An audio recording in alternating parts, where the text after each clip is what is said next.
Friends, ഇന്ന് ഞാൻ ഒരു ബിസി ബെളെബാത്ത് എന്ന് പറഞ്ഞൊരു കർണാടകയിലെ ഫേമസ് റെസിപ്പി ആയിട്ടാണ് വന്നിരിക്കുന്നത്. അതിന് ഈ പച്ചരിയാണ് എടുക്കേണ്ടത്. അതായത് നമ്മൾ നെയ്ച്ചോറിൻ്റെ അരി അല്ലെങ്കിൽ നല്ല പച്ചരി ഉണ്ടല്ലോ, അത് ഊറ്റി വെച്ചിട്ട് അത് കുക്കറിലിട്ട് പിന്നെ പരിപ്പ് യൂസ് ചെയ്യണം കേട്ടോ. പരിപ്പും ആഡ് ചെയ്തിട്ട് പിന്നെ ക്യാരറ്റും ബീൻസും ഉള്ളിയും ഇതുപോലെ കുനുകുനാന്ന് കട്ട് ചെയ്തിട്ട് അതും ആഡ് ചെയ്യണം. പിന്നെ ആവശ്യത്തിന് വെള്ളം ഒഴിക്കണം. പിന്നെ നമുക്ക് ജീരകം, നല്ല ജീരകവും പിന്നെ മഞ്ഞൾപ്പൊടി, ആവശ്യത്തിനുള്ള ഉപ്പ്, പിന്നെ മുളക് പൊടി. അത് ചോയ്സാണ്. നല്ല സ്പൈസി ആയിട്ടൊക്കെ വേണമെങ്കിൽ നല്ലോണം മുളക് പൊടി ഇടാം, ഇച്ചിരി മതി ഇച്ചിരി അതുപോലെ. ഓക്കെ.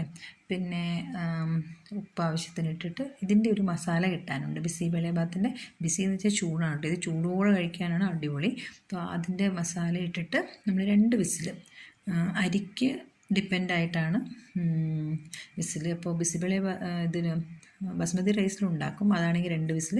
ഈ അരിക്കും 2 വിസിലാണ്. അടിച്ചതിന് ശേഷം നമ്മൾ നിലക്കടലയില്ലേ, അത് വറുത്തിട്ട് ഇടണം. പിന്നെ നമ്മൾ സെർവ് ചെയ്യുന്ന സമയത്ത് ഉണ്ട മിച്ചറും കൂടെ ഇങ്ങനെ മേലിൽ വിതറി വെച്ചും കഴിക്കുകയാണെങ്കിൽ ഇത് അടിപൊളി ടേസ്റ്റാണ്. എല്ലാവരും ട്രൈ ചെയ്യണേ.